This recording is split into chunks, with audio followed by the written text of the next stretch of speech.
북쪽 능선을 내려가면서 잠깐 이제 지도를 봤고요.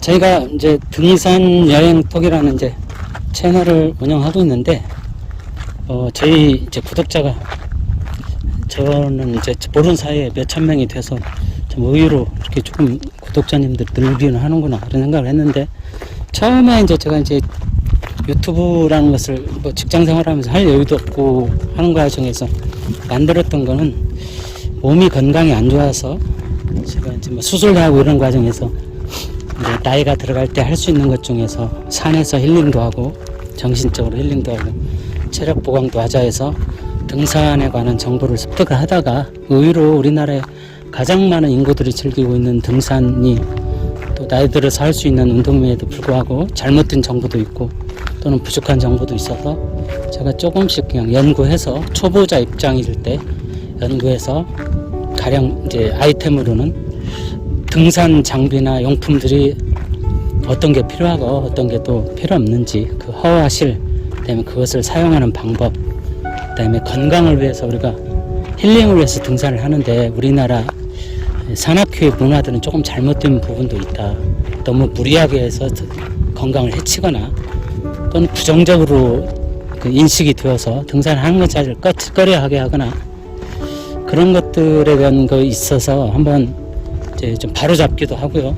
또는 도움도 드리고, 그래서 소박한 마음으로 유튜브 채널을 만들어 봤는데, 처음에는 그렇게 시작을 해서 등산 정보, 그 다음에 용품에 대한 정보 이런 것들을 많이 전달을 하고, 중간에 이제 바빠지기도 하고, 제가 뭐 건강이 안 좋아서 좀 산을 계속 오를 수 없는 형편이 되었고요.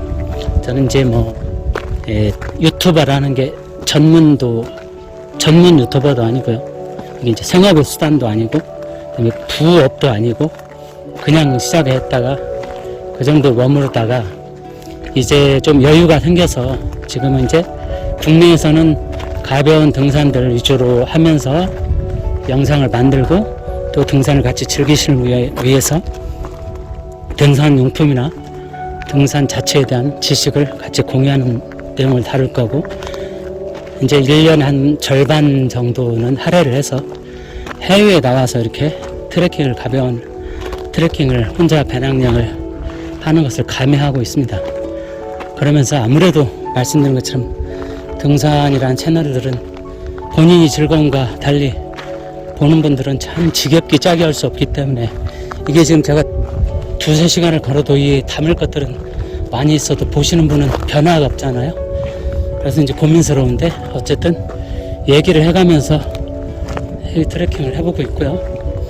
오늘은 이제 그 얘기의 일환으로 이 등산 넘어갈 때까지 간단히 이제 시니어의 등산과 해외 트레킹, 이제 중년이 되어서 시니어가 되어서 해외 여행을 할 때 어떤 것들이 좀 필요할지에 대해 생각을 해보고 있는데요. 저도 이제 해외여행을 자유롭게 개인여행을 하는 이제 중년이나 시니어가 들어서 하시는 분들, 특히 트레킹이나 하이킹을 하시는 분들 많지 않죠. 드물죠.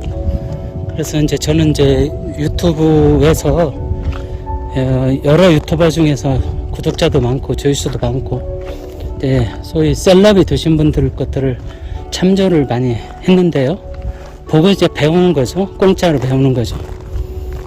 그래서 우리 국내 유튜버 중에서 제가 여러 가지 보다가 그래도 저보다는 훨씬 더 어쩌면 10년, 20년 그 이상 젊은 분들이지만 많은 도움도 얻고요. 영감을 받았는데, 아주 구독자 순서대로 꼭 좋은 유튜브 채널은 아니라고 생각하고요. 그 중에서 그래도 이제 여행 유튜버들도 조회수가 늘고 구독자가 많아지고 유명해지면 이제 막 방송에 출연하기도 하고 소위 방송을 타기도 하고 셀럽이 돼서 약간은 초기에 초심에서 좀 변화하기도 하고요. 그거를 뭐 저는 절대 그 수준에 이를 수 없는 거지만 어쨌든 좋은 여행 유튜버라고 구독자 수에 비례하는 건 아닌 것 같고요. 그 순수성을 유지하고 그냥 그런 채널들을 저는 좋은 채널이라고 보고 참조하고 있습니다. 예를 들어서 여행 유튜버 중에서 막 굳이 해외 나가서 어떤 남자라면 여성분, 현재 여자라면 남성분하고 어떤 썸을 만들거나 썸씽을 타거나 좀 막 한국에서 왔다니까 막 좋아해서 한류의 영향 때문에 그런 일이 있거나 막 그런 걸 가미하지 않더라도, 그런 부자연스러운 것들을 가미하지 않더라도, 일부러 어그로 끄는 것들이 없더라도 그냥 자연스럽게 영원한 분들을 통해서 많은 영감을 받는데, 그 중에 저는 나쁘게 생각하는 채널은 언급하지 않고요. 좋은 것을 굳이 얘기하지 나쁜 것은 얘기할 필요가 없으니까. 제가 이제 차박차박, 지금 생각나는 대로 말씀드리면 차박차박 그런 부분의 컨셉을 통해서 이제 소위 그 여행 유튜버의 정체성, 순수성을 유지하고 있구나 해서 많은 그 영감을 받았고요. 송숙 세계여행, 그분도 중앙아시아나 다른 오지를 많이 다니시는데, 그분도 뭐 그렇게 억지로 부자연스럽게 많이 꾸며지지 않더라도 자연스럽게 하는 유튜버의 어떤 정체성을 유지하고 있어서 제가 많이 보고요. 홍진고해랄지 이런 분들도 그냥 만들어가는 것이 아니고 스스로 공부도 하고 조금 의미 있는 곳을 찾아다니면서 하길래 그런 데서 참고로 영감을 받았다는 걸 말씀드리고, 저희 채널은 아주 작은 채널이고 부족한 게 많지만, 혹시 이제 그분들이 이제 젊은 분들이긴 하지만 저는 뭐 말씀드리는데, 또 하나 생각나는데, 수길따라라고 하는 분이 이제 채널을 운영하시더라고요. 그래서 저보다 더 연배이실 것 같은데, 늦이기 이렇게 세계여행을 하면서 올리시는 걸 보고 많이 배우고 있습니다. 저도 이제 뭐 어쩌면 한국으로는 중년이고 시니어이고요. 그래서 속으로 어떤 때 저도 20대, 30대 때는 이렇게 여행을 못 해보고, 물론 저희가 이제 그런 시절을 지내왔지만 그때는 여유도 없고 먹고 살기에 버거웠지만, 20, 30대에는 뭐하고 아무것도 안 하고 이제 중년 시니어가 돼서 혼자 여행을 하니까 만만치 않구나 하는 것을 체감하고 있습니다. 제가 따르기 전에만 내려가서 지나가는 차를 탈 수 있으니까 그렇게 가도록 하고요. 그래서 어디 산에 오를 때는 항상 올라가서 기진맥진할 정도 산에 올라가면 안 되고, 올라가서 내려올 정도 체력이 유지된 상태에서 올라가야 된다는 거. 내려왔을 때도 0으로 떨어지는 게 아니라 체력이 100이라면 100에서 한 30 정도 남아있어서 밑으로 내려야 한다는 거죠. 왜냐하면 길을 잘못 들 수 있고 더 낙오가 될 수 있고, 그렇기 때문에 정상적으로 올라갔다 내려왔을 때 체력이 30% 남았을 때는 내려와야 되고요. 저도 오늘 좀 늦었는데 시간적으로는 저렇게 해가 떨어지기 전에 좌우지간 점심때쯤은 하산을 시작을 해서 해가 떨어지기 전에 밑에 내려와 있어야 안전하다는 거. 저는 이제 교과서에서 오늘 좀 벗어난 거죠. 진짜 좀 내려와 있어야 하는데 불가피하게 길을 잘못 들었기 때문에 본전 생각이 나서 억지로 저 협곡까지 근처까지 갔다가 오느라고 그랬으니까 참조하시고요. 이제 오늘 트레킹에 올라온 곳 중에서는 가장 높은 고지가 아닌가 싶고요. 저기 보이는 이제 제 그림자를, 석양의 길어진 그림자를 앞으로 해서 저쪽까지 가보는데, 남쪽이 되겠습니다. 남동쪽이겠네요. 이쪽은 남동쪽 끝머리부터 저렇게 능선 뒤로 설산, 눈이 산맥으로 따라서 눈이 쌓이는 설산이 보이고요. 눈이 쌓인 설산이 보이고요. 이쪽 방향으로 쭉 가면은 거리는 있지만 송쿨 호수가 나옵니다. 그리고 더 아래쪽 끝까지 이제 가면 오시, 키르기스탄의 제2의 도시라고 하는 오시로 가는 방향이 되겠습니다. 저 협곡 위에 칼같이 생긴 능선을 타고 쭉 내려가야 되겠습니다. 이쪽 이제 좀 더 아까 그 협곡 능선길로 좀 내려온 길인데요. 여기 능선길 내려온 데는 이런 데는 보면 이게 똥들이 이렇게 있는데, 이것들이 사냥이나 염소 그런 거 가축일 수도 있고요. 조금 큰 똥도 있고, 아니면 그야말로 야생 동물일 수도 있는데, 얘네들은 이런 데를 비탈진 데를 이렇게 다닌 것 같고요. 이렇게 멀리 보면 밑에서 보면 협곡이 조금 더 뚜렷이 보이고요. 제가 이 내려온 길은 이게 흙들이 부서지고 그러기 때문에 잘못 디디면 미끄러지니까 아찔합니다. 이쪽 밑으로 역시 협곡의 모습들이 칼자루처럼 흘러내린 흔적들이 이렇게 보이고요. 낭떠러지 저기 있어서 아찔한데, 이건 이제 돌돌이표 풍화작용에 의해서 이렇게 깎여 있고요. 요 밑으로 보면 이렇게 낭떠러지 협곡 모습들이 이렇게 쭉 저 밑까지 이어져 있습니다. 쳐다보니까 좀 아찔해서 저쪽으로는 뭐 내려올래야 내려올 수가 없었고, 밑에서는 역시 일로 어디로 올라가는 길이 있나 했더니 도저히 올라와 보니까 올라갈 수가 없었던 길이네요. 없고 그냥 저는 그나마 만만한 이쪽으로 계속해서 내려갈 수밖에 없겠습니다.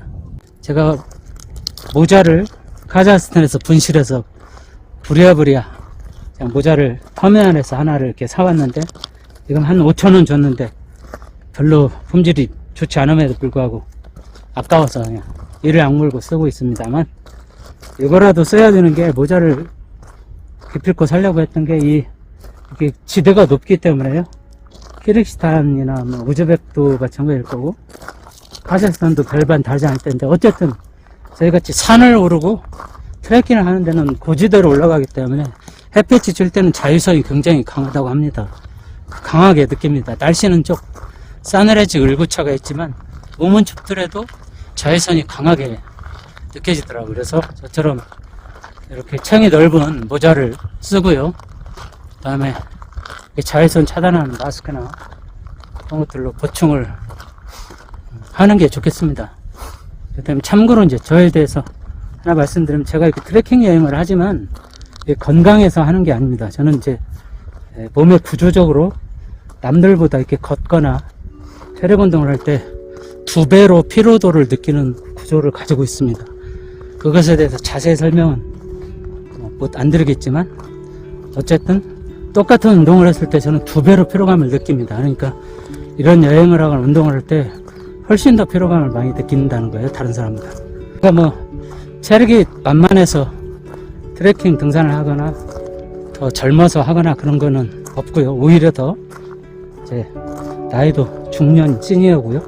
그다음에 체력도 남들보다 2배로 힘듦을 느끼면서 하지만, 이거를 이제 극복하는 재미로, 극복해 나가고 성취해가는 재미로 다닌다는 말씀을 드리고요. 혹시 내가 이제 뭐 나이가 늦었다, 나는 뭐 체력이 약하다, 다리가 좀 아프다, 뭐 이런 명분이 있으신 분도 있겠지만, 또 높이도 우리나라 산들이 뭐 1000m에서 가장 높은 한라산, 지리산 1950, 1915m니까 1000에서 2000 사이죠. 그런 정도 산을 가시는 분이라면 제가 생각에는 해외 뭐 안나푸르나를 갔네, 어디를 갔네 어쩌고 해도 그 난이도는 별반 차이가 없거나 오히려 국내 산이 더 어려울 수 있다고 생각합니다. 이제 해외 산을 이렇게 트레킹을 하는 경우에는 그 어려움이 그 산의 난이도, 그 자체의 난이도, 높이, 뭐 해발 높이, 거리 이런 것 때문에 어려운 게 아니라 오히려 다른 요소들, 뭐 언어가 안 통한다 할지, 뭐 지도가 잘 안 된다 할지, 그다음에 뭐 먹고 마시고 뭐 음식이 안 맞아서 탈이 난다 할지, 또는 뭐 사람이 없어 외롭다 할지, 또는 뭐 낯설으니까 좀 어렵다 할지, 그다음에 의외로 이제 시작점과 끝점의 차이는 많이 안 나지만 해발 자체가 높다 보니까 고산지대에서 고산병 같은 특이한, 우리가 한국에서는 겪지 못하는 그런 풍토병 같은 것들을 겪는다 할지, 이런 그 주변적인 환경적인 것 때문에 난이도가 있는 거지, 그 산을 오르는데 그 체력이 딸린다 할지, 거리가 먼다 할지, 너무 높이 올라갈 때 할지, 이런 것은 오히려 국내산이 나는 더 어렵다고 생각합니다. 비교했을 때 국내산 다닌 정도면 다 그 체력은 충분하다, 오히려 국내가 더 어렵더라, 이렇게 생각을 합니다. 그러니까 이제 저 경우도 그렇고, 저도 뭐 이제 시니어이고 체력도 말씀드렸듯이 남들보다도 부족하고 그럼에도 다닐 수 있기 때문에 국내에서 얼마든지, 혹시 나는 남들보다 막 다리가 후들후들거린다 할지, 나이가 많다 할지, 또 어디가 아프다 할지, 약이 한 꾸러미라 그런다 할지 해도 다닐 수 있다는 거예요. 그것 때문에 핑계가 돼서는 안 된다는 겁니다. 저도 가방에, 지금 여기 있는 가방에 약이 많습니다. 개인적으로 먹어야 되는, 그런 필수적으로 먹어야 하는 약들도 있고, 그래서 이게 나이 들고 이제 여행 다닐 때는 그거 귀찮더라고. 약을 꼭꼭 챙겨야 되고, 약이 혹시 부족하면 또 잘못 두면 잃어버리면 어떠나 하는 불안감도 있고, 그래서 불안하니까 호주머니에도 좀 넣고 가방에도 넣고 큰 배낭에도 좀 분할해서 넣기도 하고요. 약 챙기는 것도 어지간히 귀찮고 하지만 그냥 그것도 하나의 과정이라고 생각하고 다니면 되겠고요. 이제 이쪽에 완전히 이제 원점 회귀하지만 날머리에 해당하는 들머리 겸 날머리에 해당하는 쪽으로 거의 내렸기 때문에 마음도 편안해졌고요. 처음에 걸음을 옮겼던 곳으로 나왔고요. 그나마 해가 좀 떨어질 무렵인데 무사히 여기까지 내려올 수 있어서 다행이고 반갑습니다. 여릴 때는 이렇게 신장로라해서 길이 딱 표현하고 하면은 이렇게 비포장 길이 있었고요. 이런데 보면 이렇게 비가 오거나 차가 뭐가 달구지가 지나가면 땅이 패이고 했죠. 그러면 이런 거 이제 삽으로 떠서 막 메우고 그랬는데 여기는 또 잘 메우지도 않더라고요. 군대에서도 평탄 작업을 하시고 이런 거 메우고 그렇지 않습니까? 그런 이제 정겨운 흙길이 있고요.